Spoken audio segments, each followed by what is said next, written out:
باپ کی جائیداد میں بیٹی کی وراثت، آخر بیٹی کا حق کتنا ہے؟ کیا اسے 50% ملتا ہے یا 66%؟ یہ ایک ایسا سوال ہے جو آج بھی بہت سے گھروں میں الجھن اور بحث کا باعث بنتا ہے۔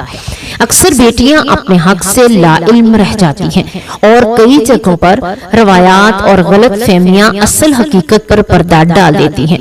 کیا واقعی بیٹی کو وہی ملتا ہے جو لوگ سمجھتے ہیں یا اس کے حق میں کوئی اور حکمت اور انصاف پوشیدہ ہے؟ آئیے اس اہم موضوع کو سمجھتے ہیں تاکہ ہر بیٹی اپنے حق سے آگاہ ہو سکے اور کوئی بھی اس کے حق میں کمی نہ کر سکے۔ بسم اللہ الرحمن الرحیم۔ السلام علیکم ورحمۃ اللہ وبرکاتہ۔ ماں باپ کا مقام اسلام میں نہایت بلند اور عظیم ہے، یہاں تک کہ اللہ تعالیٰ نے اپنی عبادت کے فوراً بعد والدین کے ساتھ حسن سلوک کا حکم دیا۔ قرآن پاک میں بار بار تاکید کی گئی کہ اپنے رب کے ساتھ کسی کو شریک نہ ٹھہراؤ اور والدین کے ساتھ احسان کرو، ان کے سامنے اف تک نہ کہو، ان سے نرمی سے بات کرو اور عاجزی کے ساتھ ان کے سامنے جھکے رہو۔ والدین وہ ہستیاں ہیں جنہوں نے اپنی راحتیں قربان کر کے اولاد کی پرورش کی، ماں نے تکلیفیں برداشت کر کے جنم دیا اور باپ نے محنت کر کے زندگی سنوار دی، اسی لیے ان کا حق بہت بڑا ہے۔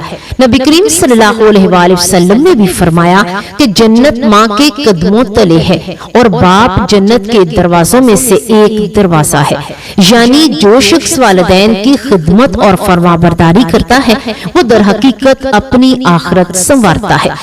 اسلام میں والدین کا احترام صرف اخلاقی بات نہیں بلکہ ایک عظیم عبادت ہے، اور جو اولاد اپنے والدین کی عزت کرتی ہے، ان کی خدمت کرتی ہے، ان کے لیے دعا کرتی ہے، وہ اللہ کی رضا اور برکتوں کی مستحق بن جاتی ہے۔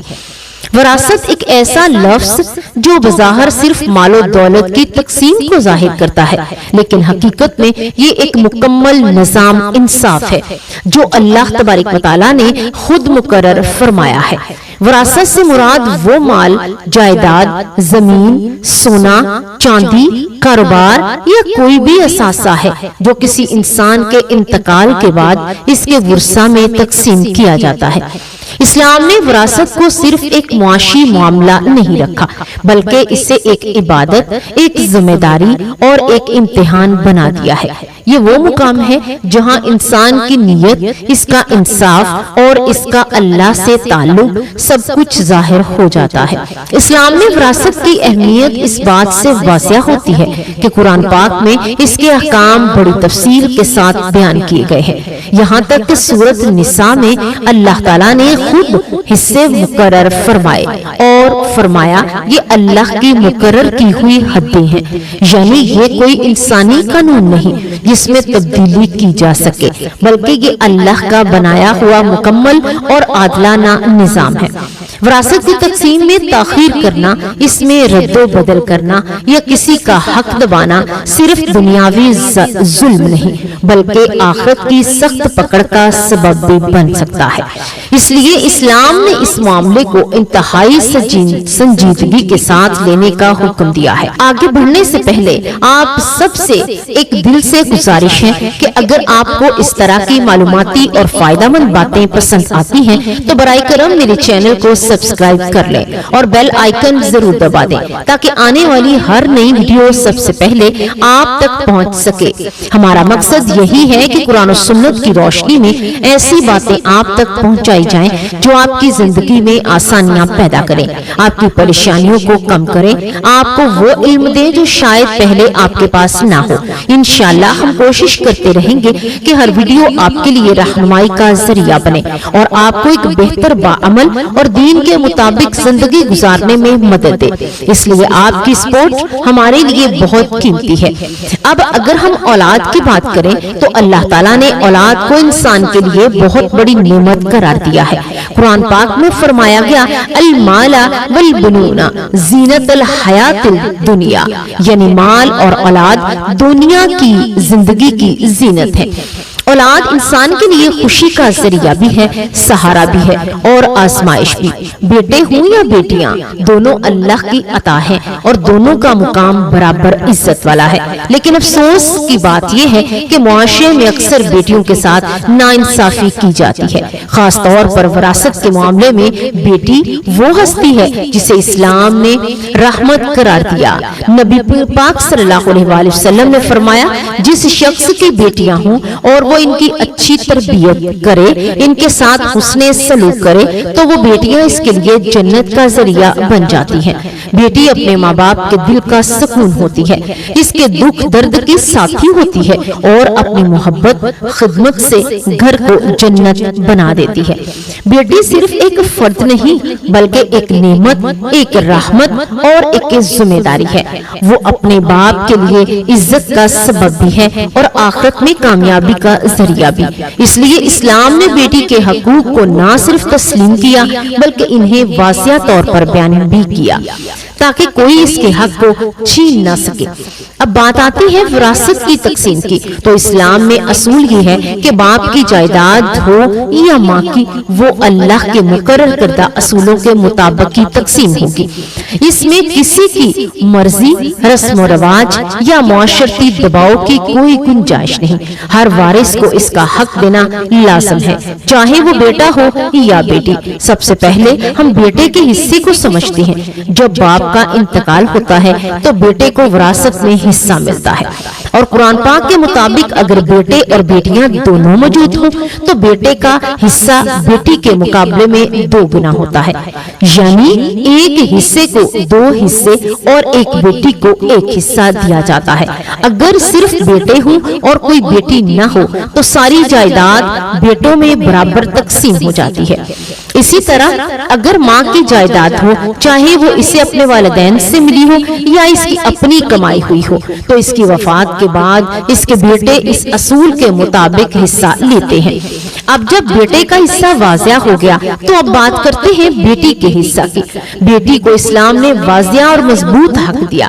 اگر ایک ہی بیٹی ہو اور کوئی بیٹا نہ ہو تو اسے آدھی جائیداد 50% ملتی ہے۔ اگر 2 یا اس سے زیادہ بیٹیاں ہیں تو کوئی بیٹا نہ ہو تو وہ سب مل کر 2/3 یعنی 66% حصہ کی جائیداد کی حقدار ہوتی ہیں، اور باقی حصہ دیگر قریبی رشتہ داروں کو دیا جاتا ہے۔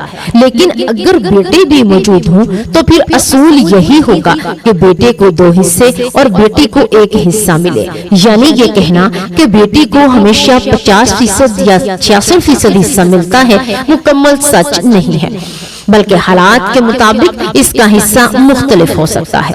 اسی طرح اگر ماں کی جائیداد ہو تو بیٹی کو بھی اس اصول کے مطابق حصہ ملے گا جسے باپ کی جائیداد میں ملتا ہے، یعنی اگر بیٹے اور بیٹیاں دونوں ہوں تو بیٹے کو 2 گنا اور بیٹی کو 1 گنا دیا جائے گا، اور اگر صرف بیٹیاں ہوں تو ان کے لیے وہی اصول ہوگا جو قرآن میں بیان کیا گیا ہے۔ یہ نظام بظاہر کچھ لوگوں کو مختلف لگ سکتا ہے، لیکن حقیقت میں یہ مکمل انصاف پر مبنی ہے، کیونکہ اسلام نے مرد پر مالی ذمہ داریاں رکھی ہیں جبکہ عورت کو اس کی کمائی اور وراثت دونوں پر مکمل اختیار ہے۔ اب افسوس کی بات یہ ہے کہ ہمارے معاشرے میں بہت سے لوگ بیٹیوں اور بہنوں کو ان کا حق نہیں دیتے، کبھی دباؤ ڈال کر، کبھی جھوٹے بہانوں سے اور کبھی رسم و رواج کے نام پر ان کا حصہ ہڑپ کر لیتے ہیں۔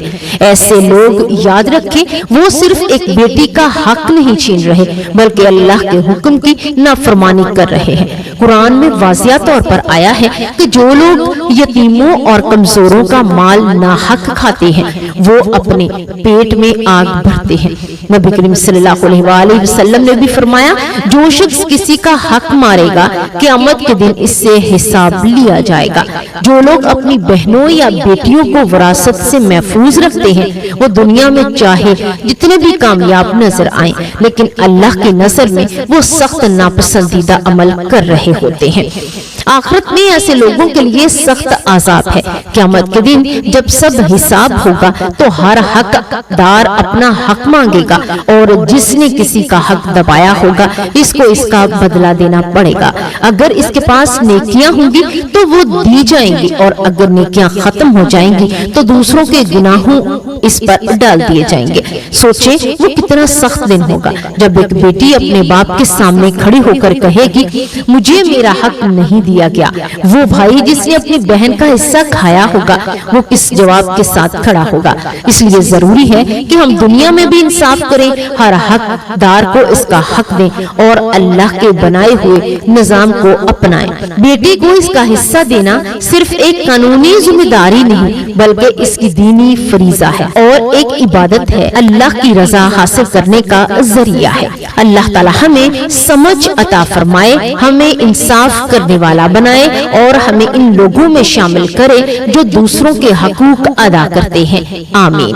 اللہ تبارک و تعالی ہمیں قرآن و سنت اور سنت نبوی کے مطابق زندگی بسر کرنے والا بنائے، ہمارے دلوں کو نیکی کی طرف مائل کرے، ہماری ہر برائی شیطان کے شر سے محفوظ رکھے۔ یا اللہ ہمیں سچائی، انصاف اور حق کے راستے پر قائم رکھ، ہمارے اعمال کو خالص اپنی رضا کے لیے قبول فرما۔ اپنے اے رب کریم تمام مسلمانوں کے دلوں میں ایک دوسرے کے لیے محبت، اخوت اور ہمدردی پیدا فرما۔ بھائیوں اور بہنوں کے رشتوں میں اتفاق، پیار قائم رکھ، ان کے درمیان غلط فہمی اور دوری کو ختم فرما۔ یا اللہ ہمارے تمام بھائیوں کو سلامت رکھ، ان کی پریشانیوں، دکھوں اور مشکلات کو آسانیوں میں بدل دے، ان کے رزق میں برکت عطا فرما، اور جن بھائیوں کی بہنیں زندہ ہیں یا اللہ ان بہنوں کو سلامت رکھ، ان کی زندگیوں کو خوشیوں سے بھر دے، انہیں عزت، صحت اور سکون عطا فرما۔ اے اللہ بچوں کو اپنے والدین کا فرما بردار بنا، انہیں اپنے ماں باپ کی خدمت کرنے والا اور ان کے لیے باعث فخر بننے والا بنا دے، اور ہمیں سب کو ایک دوسرے کے حقوق ادا کرنے والا اور محبت کے ساتھ جینے والا بنا دے، آمین یا رب العالمین۔